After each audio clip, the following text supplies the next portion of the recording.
비명 모임의 축사. 이게 무슨 뜻일까요? 비명 모임이 그 뭐 소리 지르는 그건 아니겠죠, 설마? 이게 아마 정치권 얘기니까 비이재명계 뭐 이런 뜻으로 보입니다. 근데 무슨 어떤 행사 모임이 있었는데 거기에서 축사를 했다. 요게 키워드로 꼽혔어요. 비명 모임 축사입니다. 자, 그럼 기사로 확인해 보겠습니다.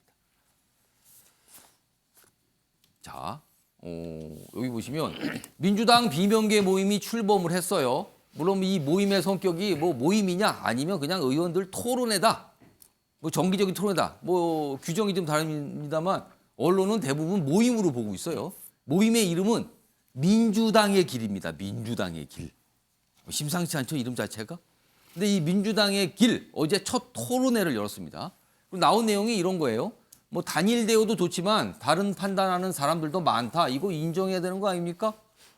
글쎄요. 민주당과 관련해서 늘 나오던 얘기 다시 한번 지적을 했죠. 그런데요. 어제 주목을 받았다는 건 이 토론에서 나온 내용보다도요. 여기 작은 제목으로 되어 있습니다. 이겁니다. 이재명 대표가 이 자리에서 축사를 했다는 거예요. 이 민주당의 길 모임을 보면요. 이런 분들이에요. 이인영, 홍영표, 이원우, 김종민. 정치권에 각별한 관심을 갖고 계신 시청자 여러분께서는 아실 거예요. 이분들은 최소한 이재명 대표와 아주 가까운 분들은 아니라는 거. 그래서 비명계 모임으로 꼽히거든요. 근데 여기가 주축이 된 모임에 이재명 대표가 축사를 한 거예요. 축사 내용은 정당은 다양성이 본질이다. 요것도 의미심장하게 들렸죠. 기자들이요. 이걸 들으면서 열심히 적고 이걸 어떻게 해석해야 되지 이랬습니다. 어제. 그래서 여기 해석은 지금 검찰 수사 상황에서 당의 분열을 막기 위한 안간힘이 아닌가 이재명 대표의. 그러니까 쉽게 말씀드리면 비명계 의원들에게 조금 시간 좀 주세요. 잘 봐주세요. 뭐 약간 이런 분위기로 간 거 아니냐라는 거죠 지금요. 자 그럼요. 이와 관련해서요. 어제 행사장에서 뭐 여러 목소리가 있었습니다. 들어보시죠. 비명으로 안 찍힌 사람들 앞에 나와서 비명 모임이라고 사람들의 다양한 목소리, 다양한 의견, 다양한 지향들이 모인 것이 바로 정당이고 그중에서도 민주적인 정당이라고 한다면 당 구성원들의 정말 자유로운 의견 개진 또 진지한 토론 그리고 의견 수렴을 통해서 저는 민주당의 길이라는 모임을 창립하시는 걸로 알고 제가 창립 축하하러 왔는데 모임은 아니고 이제 토론이라고 하니까 약간 좀 당황스럽긴 합니다. 그러나 뭐 그렇게 하나 저렇게 하나 어쨌든 민주당이 나아가야 될 길들을 진지하게 모색하는 자리이기 때문에 이런 자리는 많이 있을수록 좋다 그런 생각을 하고 지금처럼 당이 안정돼 있고 단결돼 있는 때가 없었다 이렇게 생각이 됩니다. 과거에 지금과 같은 상황이라면 굉장히 당이 엄청난 갈등과 대립 혼란 속에 있었는데 참 이게 다 좋은 건지 나쁜 건지 잘 모르겠습니다. 홍영표 의원의 말에 뼈가 있죠? 뭔가 과거 같았으면 지금 엄청난 혼란인데 그렇지 않더라. 근데 이게 좋은 거예요? 나쁜 거예요? 모르겠네요. 방점은 어디인지 아시겠죠? 저 얘기를 한 이유는. 앞서서 이재명 대표는 다양하고 여러 가지 목소리 나오는 거 이거 좋은 거다. 이게 원래 민주적 정당의 모습이다라고 얘기를 했습니다. 높이 평가해요, 그거를. 그런데 과연 지금 민주당의 모습이 과연 그거인가? 의심을 하는 분들도 꽤 계시죠, 지금. 다음 기사 하나 소개해드리겠습니다. 개딸들 얘기가 있는데 개딸들. 이재명 대표를 지지하는 분을 통칭 이렇게 대표돼서 얘기를 하죠. 표현이 개딸들. 이재명 동행 의원 출석 체크. 두 차례 지금 검찰 조사 받았잖아요. 근데 당시에 나오신 분, 안 나가신 분들 출석 체크한 무슨 리스트가 돌았답니다, 지금. 그래서 이걸 일명 수박 리스트라고 부른대요. 수박 리스트. 겉과 속이 다르다는 뜻입니다. 여기 리스트 사진이 있는데요. 약간 좀 부옇게 돼서 잘 안 보이지만요. 여기 보면 사람 이름이 있어요. 그리고 지역구가 있고요. 뭐 선수도 있고요. 왔는가 안 왔는가. 그러니까 동그라미 가. 그리고 여기 보면 서울중앙지검 때 왔는가 성남지청 때 왔는가도 막 표시가 돼 있어요. OX로 돼 있습니다. 이게. 좀 더 보죠. 민주당 소속 의원 전원 대상인데요. 검찰 비판 여부 등 일일이 표시했다. 아무것도 안 한 85명 명단도 전부가 됐답니다. 이 뭐죠 이거는? 자, 김종욱 전 행정관. 이재명 대표가 뭐 다양한 목소리 좋다. 그리고 원래 정당이란 그런 모습이고 민주정당에서 그런 게 있다. 다 인정한다. 좋다. 축하까지 했어요 그걸. 근데 이 모습이 또 있습니다. 이거 어떻게 됩니까? 이게 겹치는 겁니까? 아니면 이거는 그냥 일부의 모습인 겁니까? 뭐 일단 기본적으로 민주당은 계속 기대 왔습니다.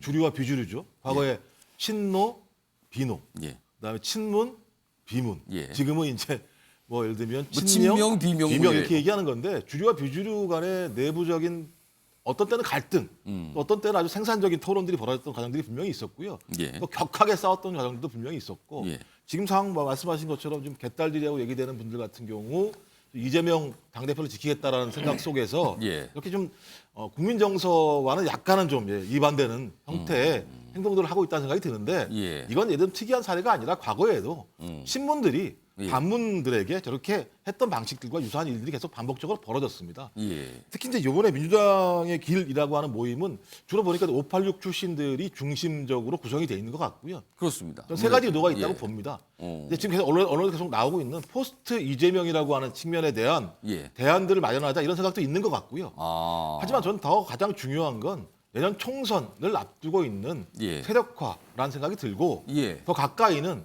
올해 3월에 민주당 내부에서 원내대표 선거가 있습니다.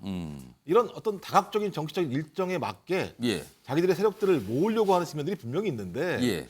저는 포스트 이재명이라고 하는 얘기가 소위 현실성이 좀 높지가 않아요. 왜냐하면 0.73%밖에 지지하는 예. 대선 후보, 77.77%의 득표를 달성한 당대표, 거기다가 지금 대선 여론 후보 계속 1위를 달리고 있습니다. 그래서 예. 이미 저렇게 반명이라고 얘기하시는 분들도 예. 대한부재를 얘기하는 거예요. 결론적으로 검찰에서 과거 탄핵 때 태블릿 PC와 같은 명징한 증거를 내지 않게 되면 반명들의 세력을 가지고 절대 이재명 당대표를 흔들 수 있는 상황이 안 되는 이런 구조적인 요인들이 분명히 있습니다. 예. 전 그렇기 때문에 저 흐름 자체가 나름 자기의 세력화를 통해서 자기들의 예. 정치적인 어떤 과정들의 세력들을 모으려고 하는 측면이 분명히 있고요. 또 아시겠습니다만 장외투쟁을 하기로 했지 않습니까? 예. 장외투쟁을 한다는 건 두 가지입니다. 하나가 뭐냐면 당내 공감대가 나름대로 있다라고 판단하는 것이고요. 예. 또 국민 여론, 최근에 난방비, 뭐 전기료 인상 이런 부분과 관련된 국민의 분노 이런 것들이 분명히 있기 때문에 예. 이 상황에서 소위 반명이라는 이유만으로 당대표를 흔들겠다? 그건 불가능하다는 생각이 들고요. 좀 시간을 좀 지켜보면서 자기들의 세력들을 확보하려고 하는 이런 측면으로 생각이 듭니다. 김종욱 전 회장께서는 요걸 좀 잠깐 봐주실까요? 기사의 마지막 부분인데 어제 이제 이 토론회에서 좀 나온 얘기예요. 뭐 어떤 전문가들도 초청해서 뭐 의견도 듣고 토론도 한 벌이는 얘기인데 이런 얘기가 좀 있었다고 합니다.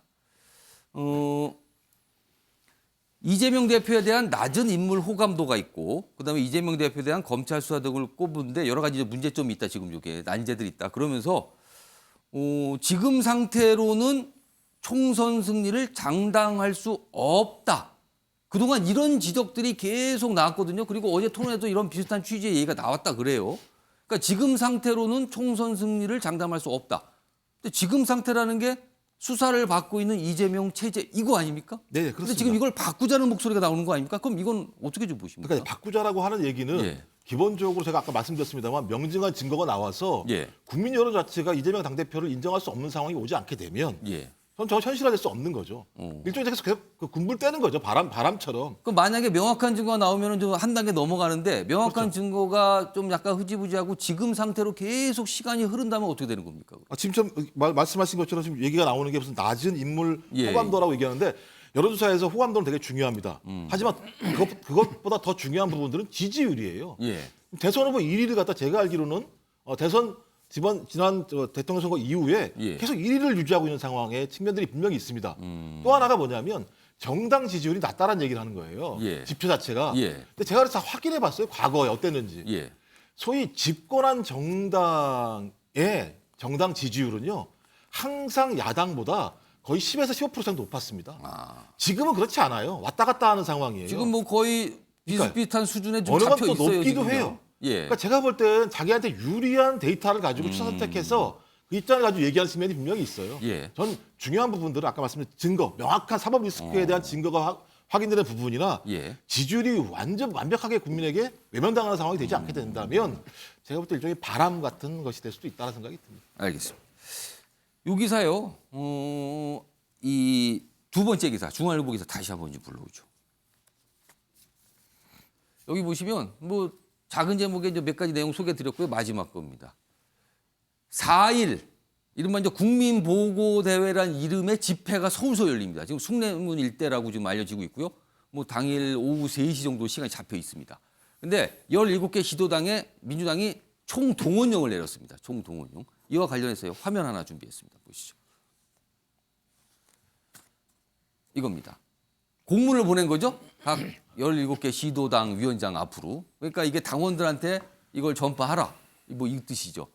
여기 보면 일단 기본적으로 정부를 규탄하는 거예요. 근데 규탄 내용이 뭐 여기 보면 이런 거 써 있죠. 윤석열 검사 독재 정권의 무능무책이 무방비 국정 운영을 규탄하는. 깁니다 좀. 뭐 다 담은 것 같아요. 뭐 민주당의 불만 사항을 지금. 국민보고대회 적극적인 참여를 요청합니다. 그러면서 준비물이 있어요. 그런데 뭐 지역 깃발 등등 방석 등 뭐 있는데 이게 있어요. 드레스 코드가 있습니다. 파란색을 입고라는 거예요. 파란색. 그래서 이것도 단일 대우인가? 지금 어떤 모습인가? 자, 김수철 부원장. 네. 이 내용까지 포함해서 지금 민주당 상황 평가 좀 해주시죠. 그 민주당의 이재명 대표가 개인의 성남시장, 예. 경기도지사실의 그 토착 비리를 예, 방탄하기 위한 장외 집회를 열면서 예, 사람들에게 드레스 코드를 정해주고 색깔을 칠하는 것은 편가르기다. 그리고 그 과정에서 참석자와 비참석자 그리고 자신의 그 범죄 행위라는 이런 것들을 비호하는 세력과 비호하지 않은 세력과 참석자, 비참석자는 그 검찰 조사할 때 동행한 의원 그 말씀하신 그렇습니다. 거죠? 예, 그 비호하는 사람과 비호하지 않은 사람들을 구별하기 위한 예. 어떤 시그널이라는 생각이 좀 들고요. 오, 그리고 저도 가끔 정치 행사에 가보면 예. 어떤 사람들은 이제 뭐 빨간색 목도리를 메고 오는 사람들은 약간 좀 친주최 측의 입장인 것 같고 저도 빨리 빨간색 아, 목도리를 국민의힘의 경우는 약간 네, 빨간색 그렇습니다. 뭔가를 좀 갖고 온다 네, 이거죠? 빨리 빨간색 목도리를 매야 될 것 같은. 그러니까 오늘 김수철 부원장께서는 빨간색 넥타이를 매셨네요. 네, 그렇습니다. 그래서 빨간색 목도리를 매야 될 것 같은 생각들을 좀 많이 하거든요, 사실은. 그래서 이러한 것들은 그 정치권이 예. 갈등을 완화해야 되는 데에 있어서 편가르기를 하고 있고 개인의 개인 비리를 방어하기 위해서 이런 드레스 코드를 정하는 것은 문제가 있다 이렇게 좀 보여지고요. 예. 그리고 그 정청래 그 최고위원이 했던 말이 좀 저는 아주 안타까운데 어떤 겁니까? 그분께서 뭐라고 하셨냐면 이 영광스러운 길만 같이 가고 고난의 길은 싹 빠지면서 그게 인간이 할 짓이냐 이런 식의 이야기를 했거든요. 아, 그 불참한, 그러니까 동행하지 네. 않은 의원들을 겨냥한 거네요. 그렇습니다. 이 부분은 어떻게 보면 참석하는 사람은 인간이고 예. 참석하지 않은 사람은 인간이 아니냐 이런 취지인데 예, 예. 이렇게까지 해가면서 독려를 하는 것은 그 정치권으로서 해야 될 일은 아닌 것 같다 이런 생각이 좀 듭니다. 4일이 토요일이죠. 토요일 오후 도심이에요. 숭례문 때니까. 파란색으로 아마 이 정도까지 했으니까 아마 입구들 나오겠죠? 여기 이제 당원분들 등 아마 전체적으로 이제 언론에서 이제 취재할 텐데 파란색으로 보이겠네요. 그냥 이렇게 높은 데서 보면. 아주 이런 일이 있었습니다. 민주당 사무총장 발신으로 각 시도당 위원장 앞으로 가는 공문이 이런 내용을 담았다고 합니다. 자, 이런 가운데요. 이재명 대표와 관련된 데서 지금 수사 상황에 관련된 기사 어제도 좀 상세하게 전해드렸는데 오늘도 좀 몇 가지가 있어요, 지금요. 이런 가운데 어제 유동규 씨 뭐 계속 재판이 진행 중이죠. 어제도 좀 언론에 몇 마디를 좀 했거든요. 그 영상부터 먼저 확인해 보겠습니다. 제가 이 부분을 민간들한테 이재명 이름을 팔면서 한다는 건 사실상 그 당시에는 그러면 저는 이재명 옆에 있어도 안 되는 사람이었겠죠. 그 당시에는 이름은 사실상 뭐라고 그럴까요? 불문율이라고 할까요? 금기했던 사안이었기 때문에 일반적으로 다 알고 있었고 같이 공유됐던 내용들입니다. 그리고 개개인적으로 할 수 있는 내용들이 아닙니다. 그리고 일사천리로 다 진행될 수 있는데 어떻게 일사천리로 다 진행될 수 있었겠습니까? 그 방대한 일들이. 그러니까 유동규 씨는 최근에 반복적으로 이재명 대표를 계속 겨냥하는 얘기를 하고 있죠. 이게 뭐 뭐 다른 사람이 됩니까? 뭐 약간 이런 분위기로 계속 얘기를 좀 하고 있어. 어제도 그런 맥락의 얘기를 꺼냈고요.